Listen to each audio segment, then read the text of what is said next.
possible, that's for sure. It's a pleasure to be here with you all today. We are truly honored and grateful to be partnered with the Red Sea International Film Festival, and how great is it to be here in Jeddah, Saudi Arabia all together. So thank you so much for joining us. I have the pleasure of introducing our first conversation, which is music, the soundtrack of our lives. And first I'll introduce the moderator and let him take it from there. The moderator is a dear friend of mine for many years, Angel De Leon. Angel's an award-winning recording artist, songwriter, and television host. He has worked and traveled the world with Grammy-Award winning CNC Music Factory with the group Trilogy. And he co-created the TV show Mi Gente, My People, that promoted positive images in Latino culture and in television, film, sports. Some of his guests included Marc Anthony, Jennifer Lopez, and Ricky Martin, to name a few. His last project, Angel in the City, debuted at the HBO New York Latino Film Festival. And he is very exciting. You're going to have a wonderful chat. Angel De Leon, please come to the stage.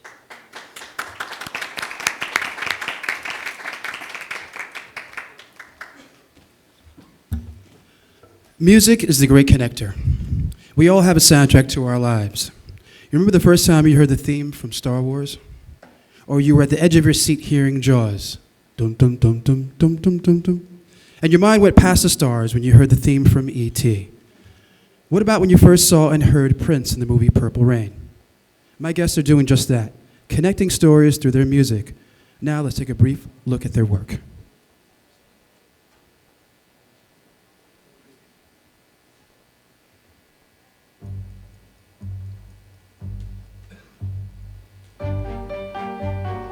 Audrey has a very important appointment this morning. It's one that she has been eagerly anticipating for a long, long time. Yes, Mom, I'm so sorry, but I'm actually really running late. I'll call you later. Love you, bye.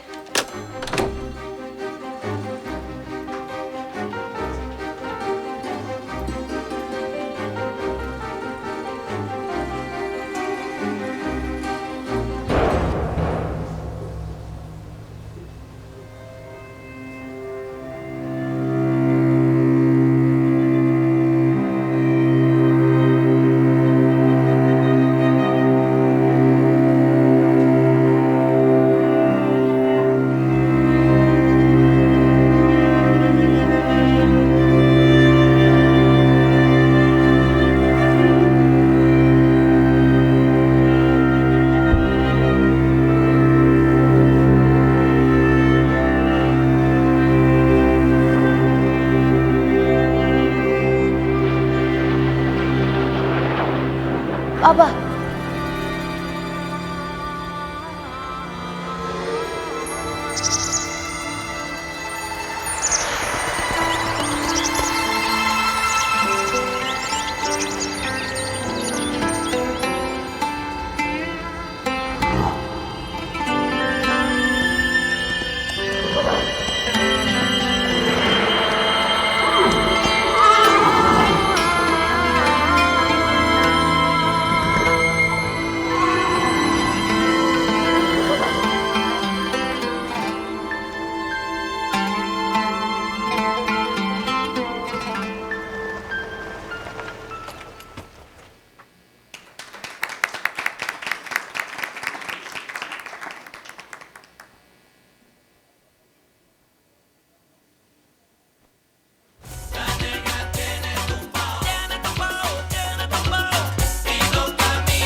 Maestro Sergio George.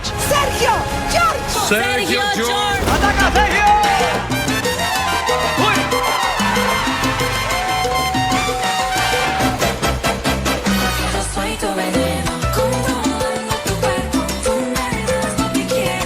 Paciencia, perseverancia y no rendirse uno. Eso no, entonces, y creer en uno. Y yo de ti. ¿Pa' dónde está la fiesta? Pa' allá voy. ¿Pa' dónde está la rumba? Pa' allá voy.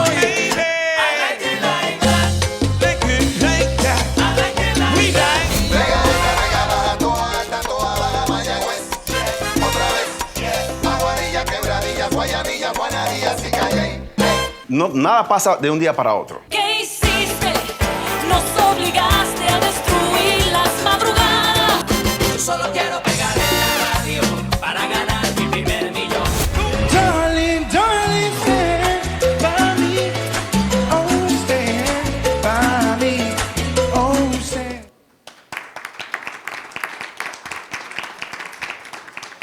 She is hailed as an incredible artist by the legendary composer Hans Zimmer. Suad Bushnaq is a Hollywood Music and Media Award-winning film composer with 47 film credits to date. She was competitively selected for Festival de Cannes Spot the Composer program and was recently nominated for a Canadian Screen Actor Award, Canada's equivalent to the BAFTA. He is a multi-Grammy Award-winning music producer and soundtrack composer. Sergio's career spans over 40 years. He has produced for legendary artists such as Marc Anthony, Jennifer Lopez, Celia Cruz, Celia, just to name a few, with over 18 impressive Latin Grammys. Please give a warm welcome to Suad Bushnaq and Sergio George.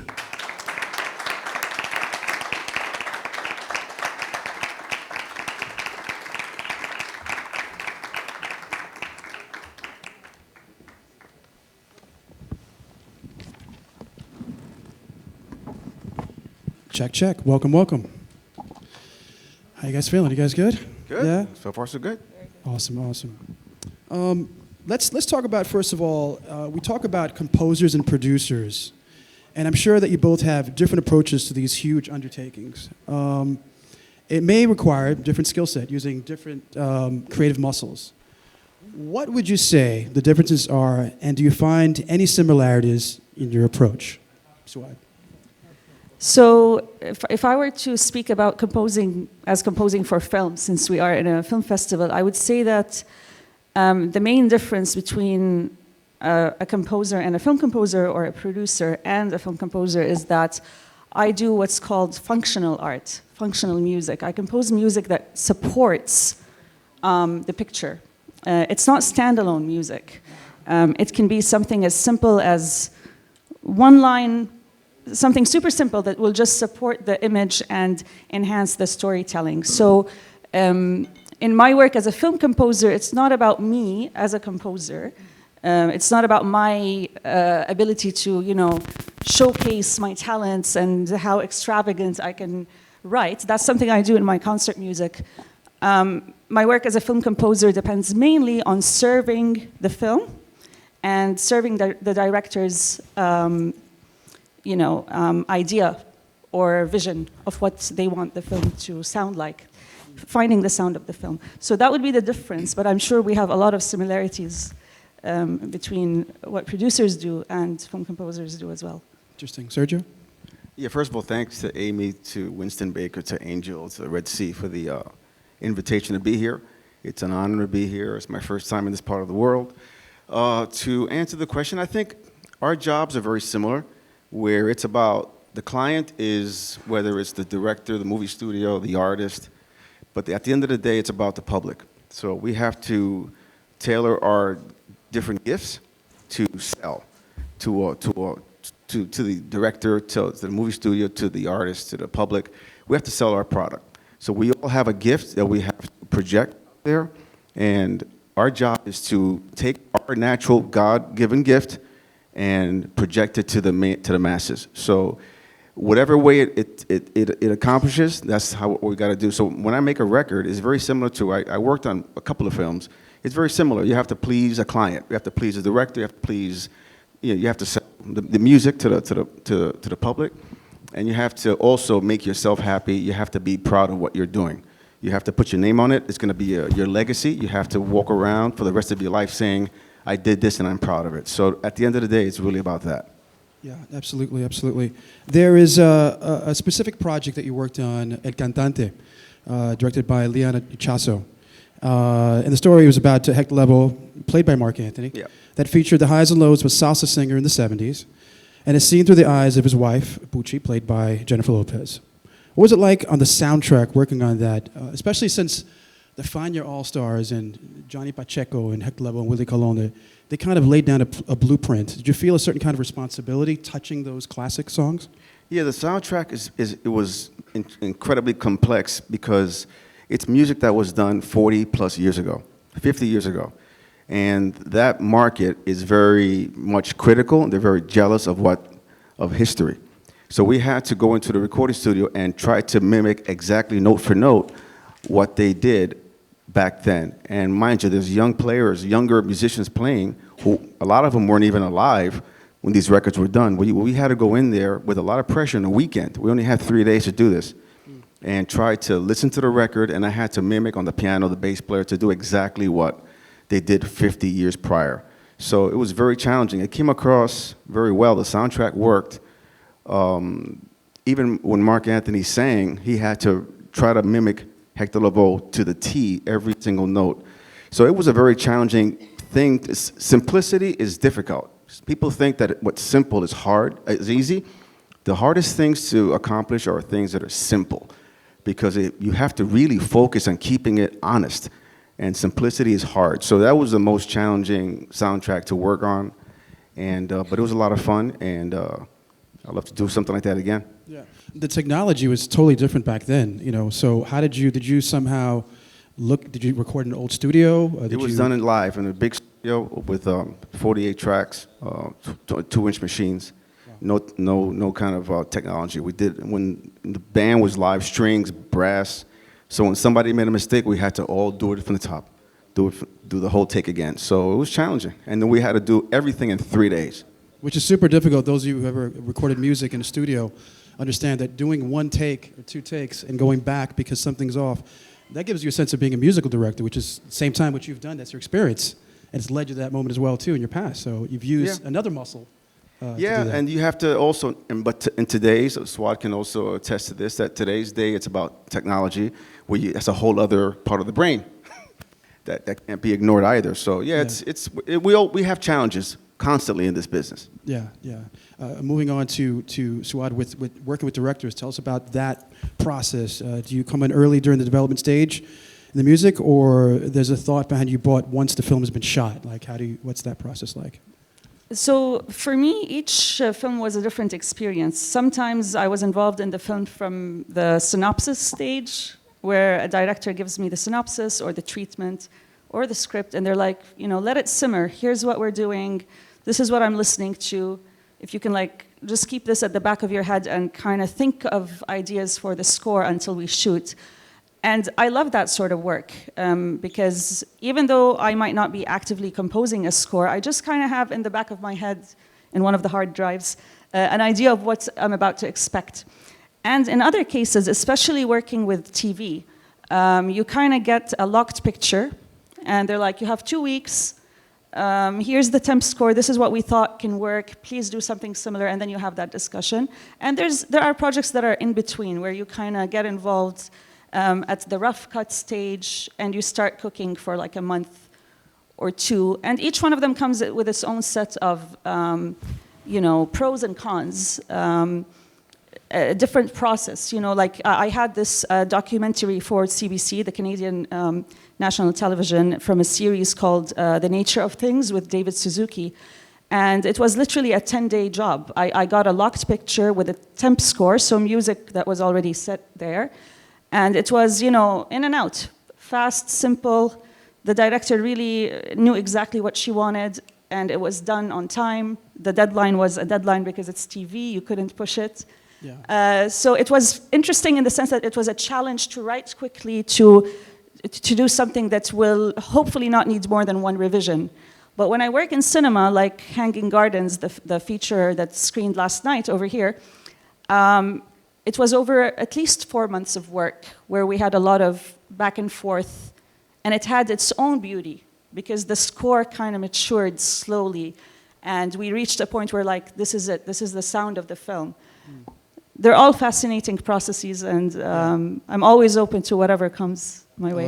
I love that. The artist Prince, many know that it had a vault of 3,000 or 4,000 songs. Do you find yourself going back to that vault? Do you have a secret vault somewhere that you both have and throw a track in there as opposed to starting from scratch? Do you have that all? Sometimes I do, for example, come up with an idea without having a project. So I have a zero waste policy. So if I come up with an idea, I'm gonna jot it down somewhere or write it down. And sometimes it happens to inspire the score for something, for a film that I just watched, for example. But what I found is that usually imposing something I already did on a project doesn't always work. So I prefer to have the film tell me what to do, and for the film to give me the sound of the film. But we all have our little little secret stash of sounds and, you know, little motifs that we like to use every now and then, for sure. I like that. Serge, anything at all you have stashed away? Yeah, it's human nature that when something works in the past, you're going to try to repeat it. You're going to try to go back to the vault of like, hey, because of the pressure of the business, many times when given an assignment, you have short time to accomplish it. You're going to go back to things that you know worked before. But at the end of the day, it's every day's a different day, and you can't live in the past. You can't worry about what you did before or what you're going to do tomorrow. Just worry about the moment, and whatever comes out, you'll be surprised. I don't drink, I don't smoke or anything, so I don't have to do anything for the inspiration to come out. But I don't worry about what I did before. Like the amount of Grammys that I might have won or not doesn't matter. I live for the day. I live the moment, and whatever comes out of our God-given talent, that's what it is. So I don't regret anything. I don't look back on it. I don't try to repeat as much as. But yeah, you do go back and try to repeat some things that you know works, but you don't realize that until later on. You're like, hey, this sounds like something I did before. But so what? It works, and it's going to work again. It's like a cover song, pretty much. Yeah. Covers are done by the Beatles, done by everybody, and they continue to work in different adaptations. So it's the same thing. So yes, you do find yourself going back to repeating things that you know worked. That's just human nature. You want things to be successful. Yeah, yeah. And if I may expand on that and bounce off of it, usually these are not like melodies. Like, we're not repeating ourselves in the sense of repeating melodies. It's more techniques that work, or like recipes. Like, if you want to make an omelet, you know that there's a specific way to make it for it to succeed. Right. Yeah. But then you can make different forms of an omelet, right? Like different flavors, all that. But there is a thing about not reinventing the wheel. So if something works, if a specific thing always works for your specific purpose, use it. It's a recipe for success. Yeah. And the result will always be unique, because today you are a different person than who you were yesterday. And there are many factors that will influence what you do today as opposed to what you did yesterday, even if you're using the same recipe. That's what also, you have an identity, you have a sound. I have a sound. When you get hired by a director or movie studio, or even an actor recommends you, when I get hired, people want that. They want your sound. They want what they know worked before. Now, it's up to us to say, let me go a little bit different, but you don't want to be too radically different, because it goes against what you were hired to do. So to that question, you also understand that people want you for that particular sound that you have. Yeah. So you don't want to go too crazy and just change for the sake of changing. Yeah, which leads me to, actually, I'm glad we segued into this. It goes, do you find yourself when you're creating your work that you're influenced by the culture and your experiences? You know, coming from New York, coming from Canada, your cultural experiences. Do you put that subconsciously into your music without even knowing?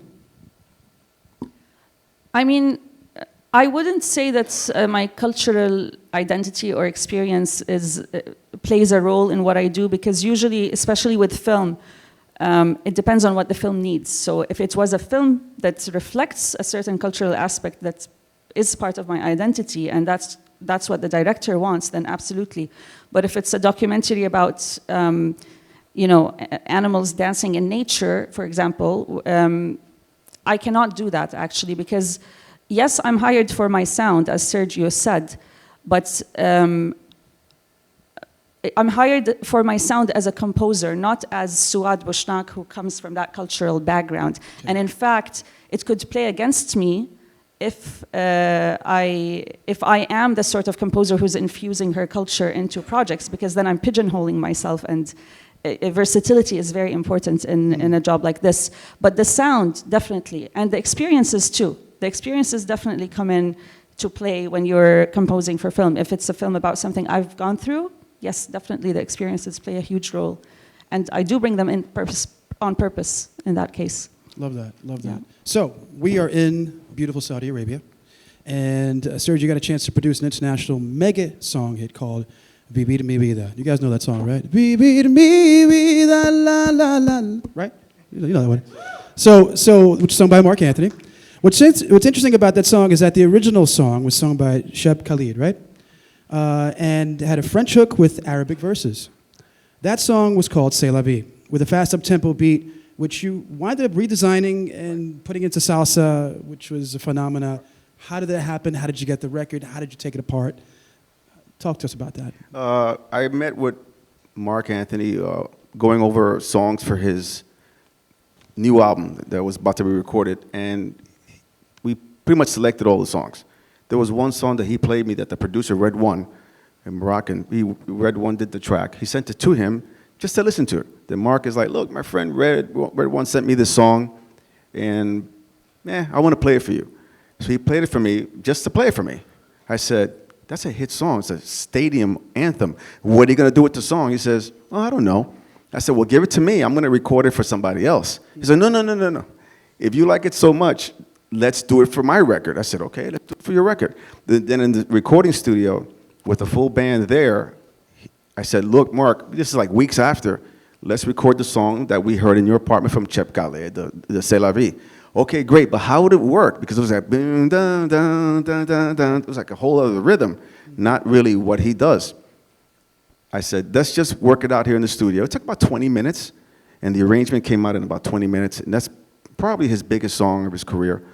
A 20-minute arrangement that I tried to stay very close to the original because, again, the original worked. It was a stadium type of song that I think they was used in the FIFA World Cup or maybe the French team. I don't know who used it. It was used. It was a stadium anthem. So that's pretty much how it came about. And I needed to retain the integrity of what was intended for the song. I just readapted it for Marc Anthony's style. That's all I really did. I kept it simple. It's not really very complicated. Music is simple. We overcomplicate life. We overcomplicate music. Just keep it simple. Just disconnect your ego and just do what things that the people want to hear. That's about all I did.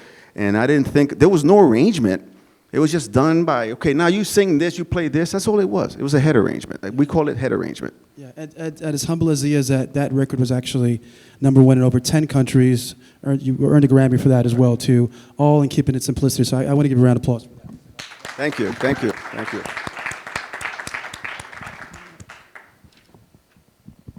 You know, I was watching this documentary interview with Hans Zimmer and this Norwegian composer, and I forgot his name, but it was for a film, The Gladiator, starring Russell Crowe. The composer asked the director, is this a story about men in skirts with sandals fighting in a fierce battle? Hans replied, no, it's actually part of the love story where his wife was slain. And it's a very, very dramatic moment. That was a memory piece, so he had to go back in his mind and remember his wife being slain. The composer created the sounds out of musical instruments that were very real instruments to begin and concluded the human voice on top of that. So he created the musical instruments plus the human voice, tweaked it, filtered it, and it became such an emotional composition that resonated in the film. Have you both ever found yourself creating sounds with non-traditional objects and instruments to create this new sound at all, experimenting? I have. Once I was in Poland at a film music residency, and there was this gorgeous 9-foot Steinway piano in a beautiful room.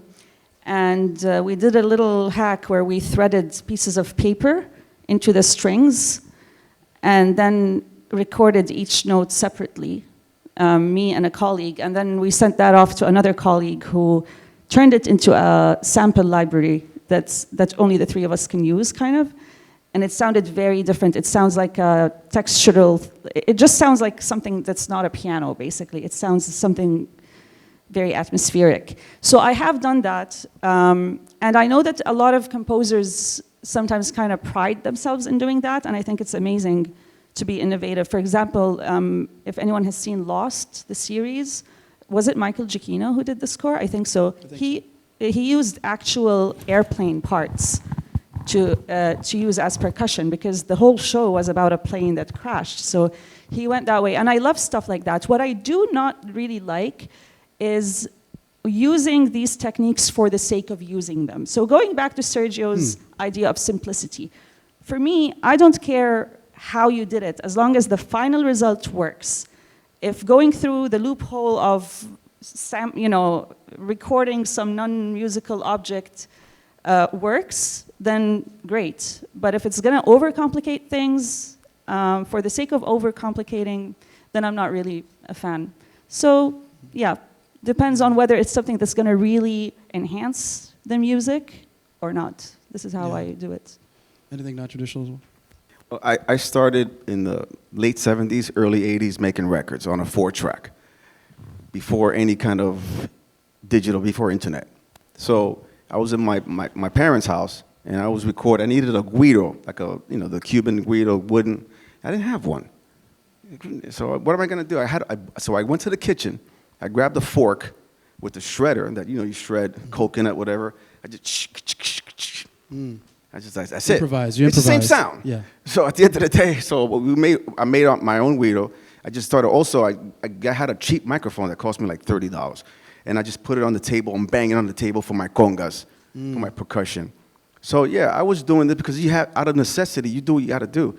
So we just grab whatever we can grab in my kitchen, in my house, and just started banging on the table. And to this day, we still make records where we put a microphone, we stomp our feet, which I saw that in the Greatest Showman on Earth. Yes. They stomp our feet, put microphones down. You hear the microwave tones.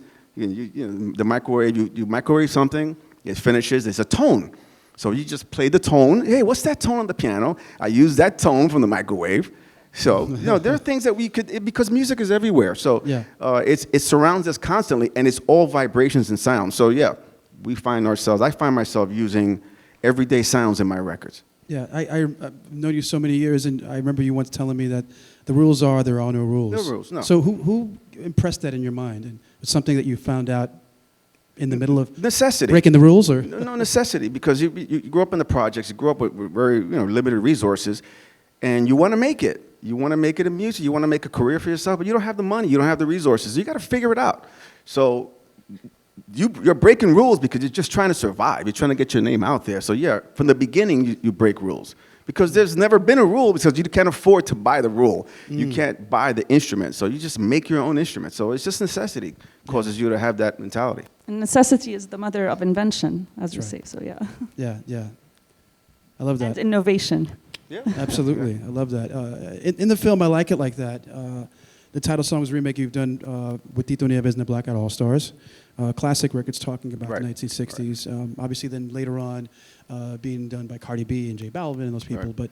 But you originally had that song. What was that process like doing that particular song? Well, I got a call from Ann Carley at that time, was the music supervisor for this movie called Blackout on Columbia Pictures. And she said, look, we're looking for a title track. Whoever does the title track gets the score. I said, okay. So I just started looking through my archives of old songs. It was like a Latin-centric movie. So I started looking through my archives, and I just came across a Boogaloo thing. I said, okay, Boogaloo works with American audiences because it's got the boom, boom. It's Latin, but it's easy to dance and understand. So I just said, let me get a Boogaloo song, because American audiences they don't have to think about the syncopation. Boom, ding, ding, ding, ding, ding. It's, Yeah. So that's what I said. Let me get a Boogaloo song. And then I found that in a cassette tape that I had from, somebody made me a cassette tape from the 60s, and I came across that song. I gave it to her, but I did a demo first. I did a demo. Then she says, oh my God, it's an incredible song, but it's a cover. I said, yeah, it's a cover. She says, we're going to use that song. We're going to change the movie title to I Like It Like That from Blackout, and you have the score. So that's how it happened. So you just changed it all Because the all little in one cassette shot. tape, and I just did a demo, and I got the film score because of that song. And they changed the title of the movie from Blackout to I Like It Like That. It's funny how our age came out. Who remembers cassette tapes here at all? Who remembers? All right, okay. We're of the age of cassette tapes. Man, I loved a good cassette tape. Talk to us about the idea of an artist versus a craft person in the realm of film scoring and sound, because there are many layers of film. Talk to us about those layers and where exactly do they fall in? So again, this is like a distinction that I like to do between composing and film composing, because I happen to do both. I get commissioned by orchestras to do standalone music where I can go all, composer ego. I can do whatever I want, and I get to work on films where I'm part of a team, and I cannot just put any ego into that. And the idea of craftsperson versus artist comes from Richard Bellis, who wrote a book called The Emerging Film Composer, where basically the idea is that you can be an artist when you're doing your standalone thing, but when you're hired as a film composer, you are a craftsperson. And the easiest analogy I can bring is if you hire a carpenter to make a door for your house. And if this carpenter says, you know what, Angel, I'm gonna make you a door that looks like the letter A and has a keyhole from the top, and you're gonna need a ladder. Mazel tov. There you go. Thank you, good luck. And you're gonna need a ladder to open that door because this is what I feel inspired to do. Because my artist self is telling me to do that. You will never hire that carpenter. That item that the carpenter makes can make a beautiful piece in a museum or in some expo for innovative work, but it doesn't serve a purpose that you need. It doesn't serve you the purpose of going into your house. So it's the same with film composing. If a director hires me to do music for their film, and I'm like, you know what, no, I think your film needs this and that, and I want to, there's this idea that I had in mind for years that I now want to express through your film, that director will not hire me because I'm not doing what they want. I'm doing something that my ego is telling me to do.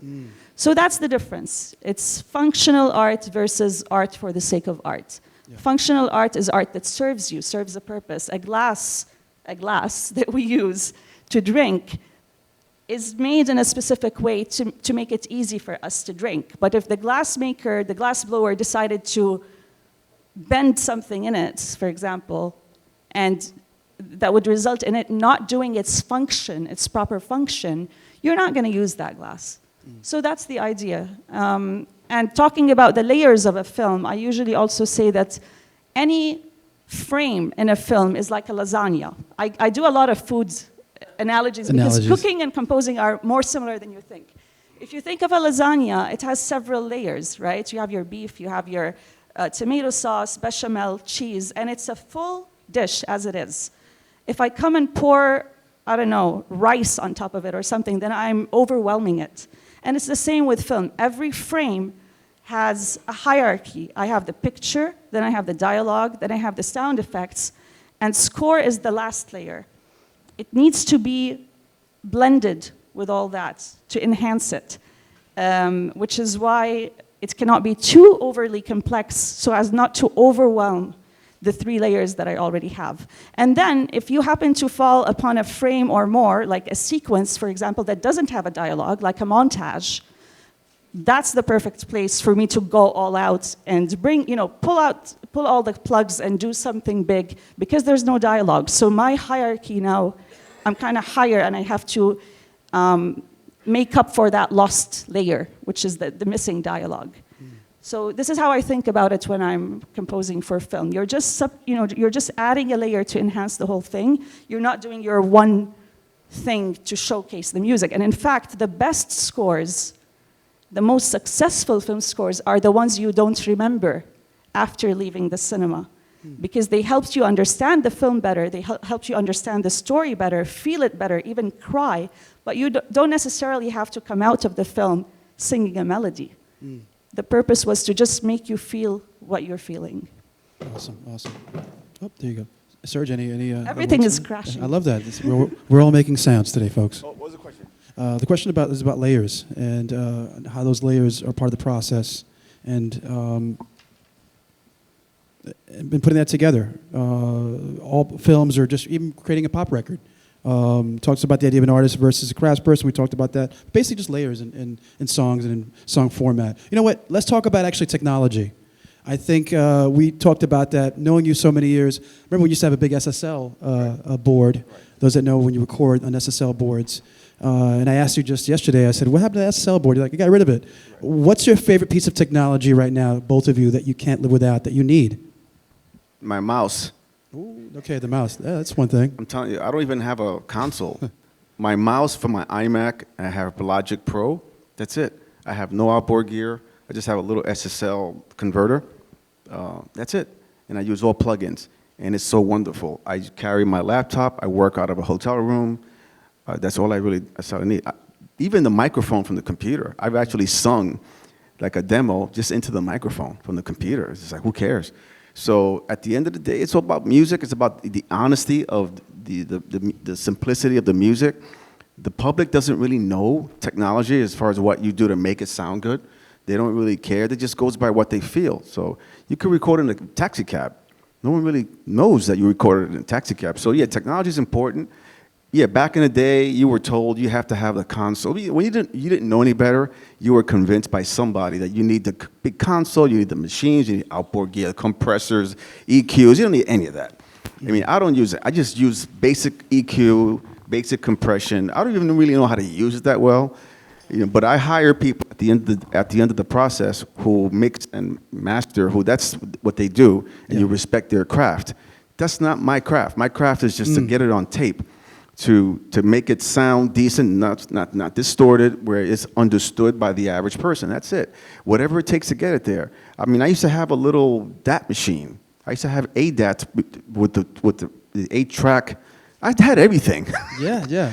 But you kept moving with technology, though. Yeah, because that was the in thing at the time, because right? it fuels you, it drives you. Technology, it makes you to sit there and learn a new system, and that's also part of the process of learning. You never stop learning. So when you're getting into the new technology, you're getting into something new that drives you and fuels your creativity. So basically, it's just something that's going to not make you just get complacent and bored. So that's why technology is important, because it makes you sit there and learn something new, and it keeps your mind always active. Love that. So your mouse is definitely your best Totally, piece of equipment. my mouse. That's Yeah. my little mouse. Yeah. And I got to always charge it because I have a wireless mouse. Yeah. And one time it died on me. I'm like, damn, it died. What am I going to do? Something as simple as You know? that, right? Suad, anything interesting, a piece of equipment that you can't live without? Pretty much like Sergio, my Logic Pro software with First of all, shout out to Logic Pro. They should be here at the They're not conference next year. sponsoring this, But they should be talk, here but next they year. should be right? here. Yeah. I wouldn't be able to do. I wouldn't have a career without my software. Like that's because back in the day, John Williams was able to bring in a director to his studio and be like, so, and play on his piano and say, so the French horns will be doing this, okay, so whatever will be doing that, and then they'd go to the scoring stage, and the director would be listening to the orchestral version for the first time ever. This doesn't fly today. No one would hire me if that's what I'm doing. So yeah, we wouldn't be able to do our jobs without technology. And it's, you need to be aware of what's new, what sound samples are new, what kind of, what's, like every several months I have to update my sound samples, buy new ones to see what's in, what's out, how to diversify. But yeah, bottom line is my laptop with Logic Pro, I have it in my hotel room with a mini Arturia keyboard just for ease of composing, and you're set. You can compose from anywhere in the world. Yeah. There's a segment that I like to call What Would You Say? What would you say? What would the older Sergio say to the younger Sergio coming up in this industry? And the same for you, Suad. Great question.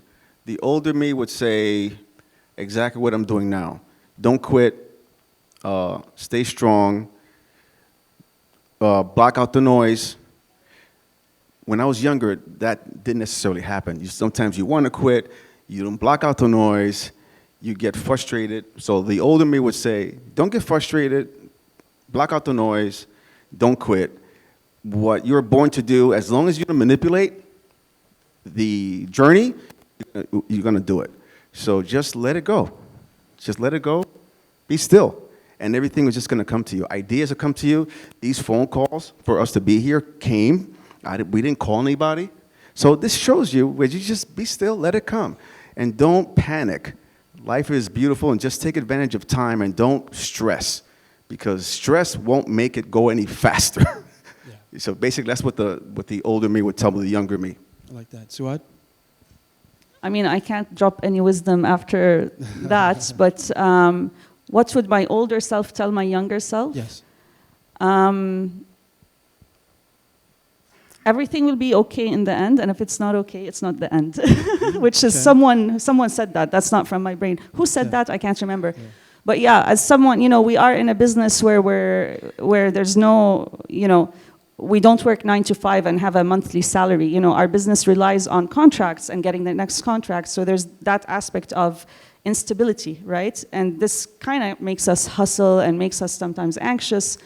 And it's important to kind of just sit back and relax, as we were talking in the green room inside, and allow things to happen, because we worked hard to be where we are, and we keep working hard, obviously. But I would tell my younger self, keep working hard, but don't worry too much about the results, because what's meant to happen will happen.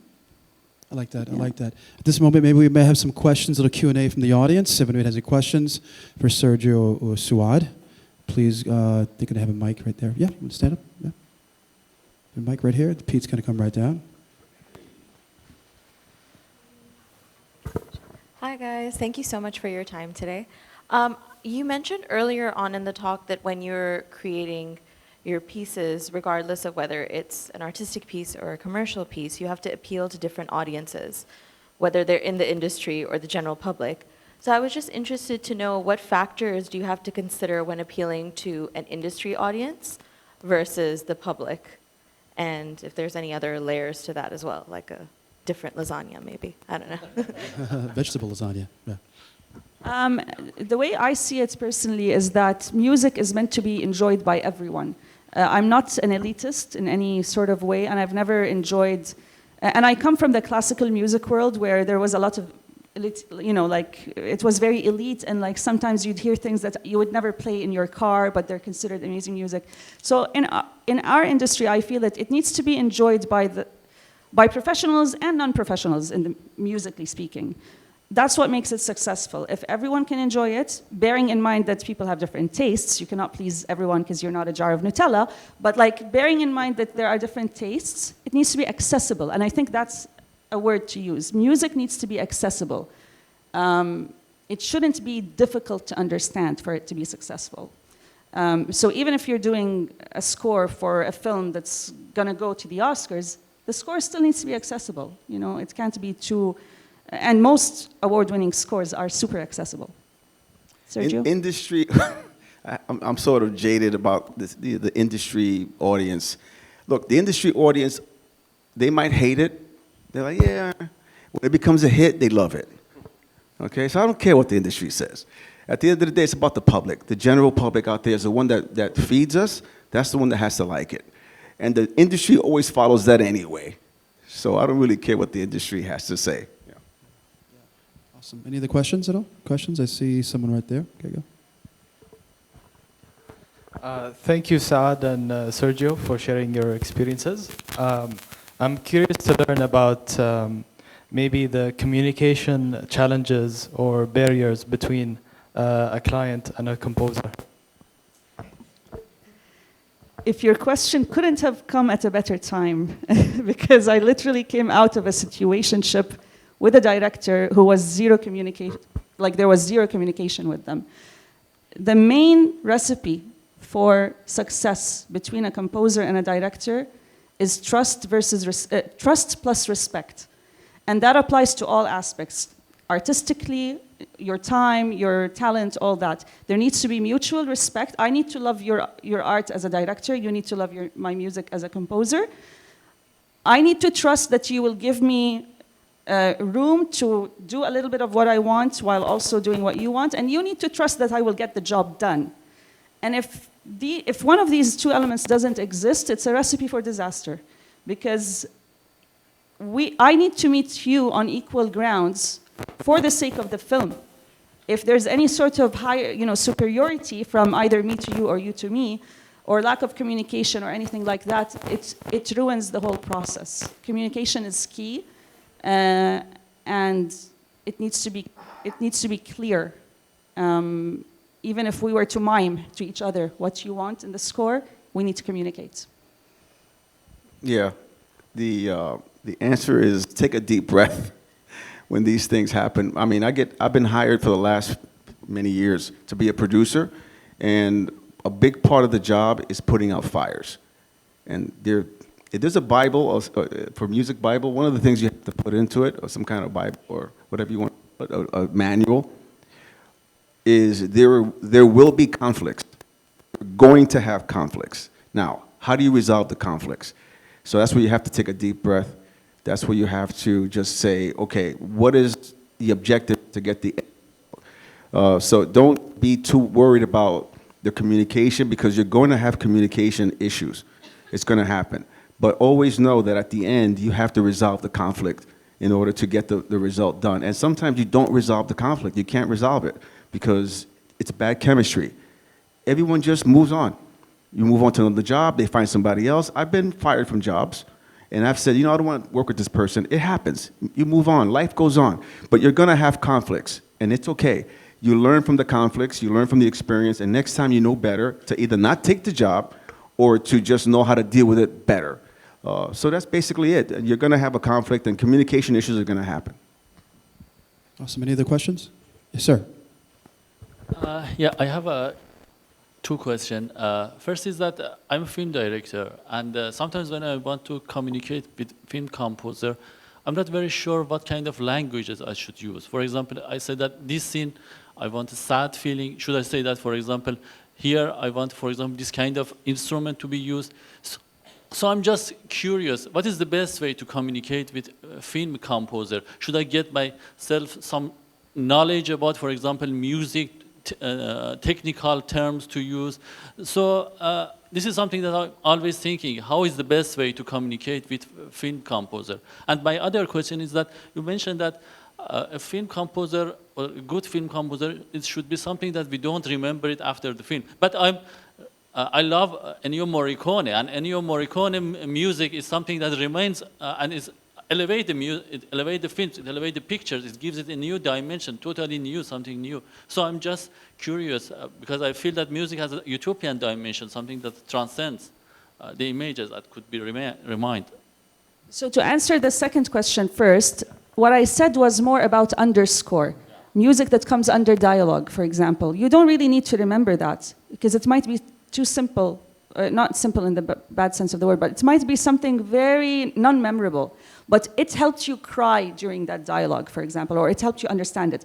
Ennio Morricone, obviously, he's the master of all masters, and most likely, if you go back and try to remember which of these tracks you really like, most likely they were ones that he did for non-dialogue scenes or montages, right? And I'm not saying that everything under dialogue needs to not be memorable, but my point is that the general umbrella point is that it's not about how memorable that score is, it's about how much is it serving the film. If it can serve it while also being memorable, that's great. But there is something true about scores that you never remember, but that helped you understand the film. So it's not black or white, but it doesn't have to sound like Ennio Morricone's, another bottle was gonna smash, like Ennio Morricone's top 10 for it to work and for it to be great, you know what I mean? Yeah. And considering your first question, which is a great question, I feel that a lot of directors are actually scared to hire composers because they're like, I don't know how to speak music, so how will I communicate with a composer? Bear in mind, you are hiring the composer. I need to speak film. You don't need to speak music. If you tell the musician, the composer, I need this to sound more green, even, whatever that means, they need to do it. Usually when I work with directors, we only talk in emotions. I ask a director to give me, when I first get the film, I ask the director to give me 5 words that encapsulate the emotions of this film. Why did you make this film? In a way, directors are usually happy because it reminds them at the very end of their process in post-production, why did I make this film? So 5 words that encapsulate the emotional arc of your film. And then the entire conversation will be based on that. I can give you a sound palette, just like a painter can give you a paint palette of the colors. And even if you don't know the name of the instrument that you don't like, I can always isolate it for you. Okay, this is the sound you don't like, I can change it. You don't even need to know the name of the instrument. So technically, the composer needs to be able to understand what you're saying. And, usually there's no problem there. Usually we end up understanding each other no matter what words we're using. Yeah, music is universal. I've worked with other cultures and other languages where even now, when I communicate with a Spanish person that either I'm hiring or is an artist or whatever, I put it in English. Speak your language and let them translate. I translate it. Google Translate, whatever it's going to take. So speak the language that you're comfortable speaking. Don't be afraid of it. It's okay. And music will find its way. You will find a way to communicate what you'd like, your feelings, what you want that mood, that scene to project. Say it in your language, and the person will find a way to make you happy. and they will translate it. They'll go Google Translate, whatever it's going to take. So don't be afraid to do it in your language. Like that. And one last question. Great panel. First of all, I ran about 5 years ago a Soundstage Studios. I think his question was, again, and you correct me if I'm right, composing is the biggest element, but at the end of the day, when everything is done, is the sound mix. Your sound mix engineer, how it's going to lay out between what you were saying, between dialogues, highs and lows. My question to you, maybe a little bit rather technical, and maybe from aspiring filmmakers, how important, I come from the exhibitor side of it in Qatar cinemas as well, and especially with the young filmmakers, right now we're looking at the technology has changed especially on the theatrical release, right? So obviously composing the soundtrack or the sound mixing, which is done 7.1 mix, once you're composing all the soundtracks, and now we're talking about Atmos. How important and crucial, obviously, sound composing is already, but all the element of sound, final mix out of 7.1, and now Atmos Theater. What is the key elements of the sound, music, engineering when it comes to that, when it comes to the final delivery for the films?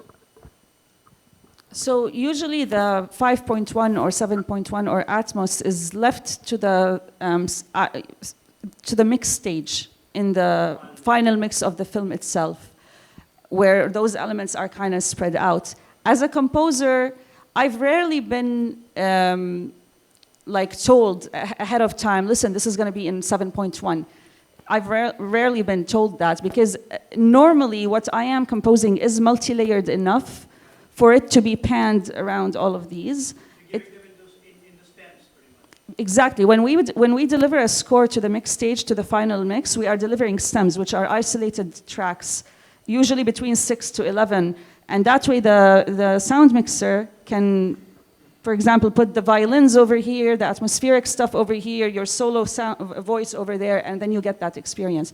But I imagine that moving forward, it will become more part and parcel of our jobs as composers. The more it's becoming common now, maybe subconsciously as a composer, I will start to think more about that when I'm also composing, and maybe have an input on where I want these sounds to be distributed. Yeah, if we worry about that, it's putting the cart before the horse. Basically, our job is to get the right music for the right scene, or for the right artist, or the right song. And after that, it's more the job of the mastering people, the mixing engineers. You're going to be in there once you're told, we want this kind of sound, surround, whatever it's going to be. So at that point, with the stems, they're going to do whatever they're going to do. But I'm not worried about that when I'm trying to just make the music and try to make it work. So it's going to be something that's done after the fact. Yes. Any other questions? Any questions? Questions? There you go, sir.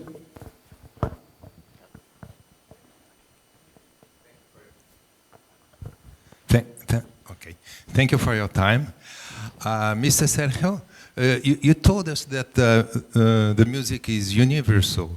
I would say that the music has the strength to break the barriers and the boundaries. And for instance, I am a French filmmaker, documentarist, and I'm writing a project about the endless roads of Oriental jazz, because there is a strong link between jazz and Orient. What do you think of this?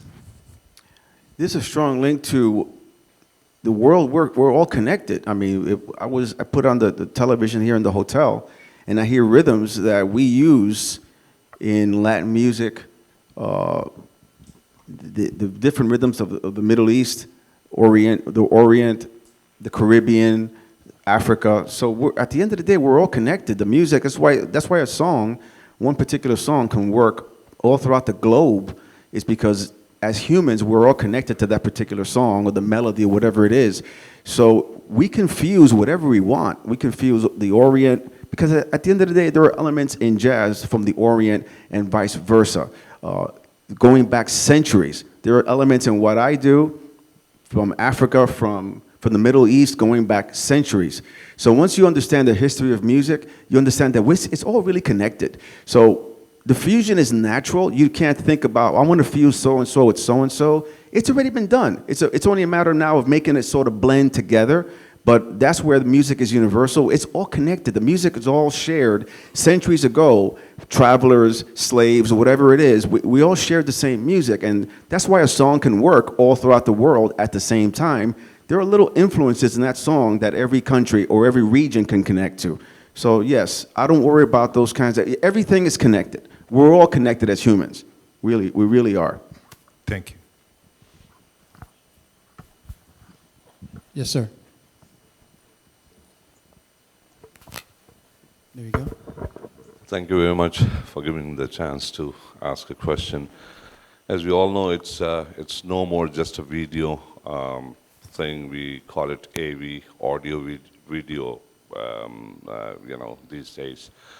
My question is, we spend a lot of time, I'm a director and a producer, so we spend a lot of time in pre-production of when we're starting, we mostly focused on the video, the looks of it, the set and everything, and end of the day, most of the people they push when it comes to music, they give way little time to that.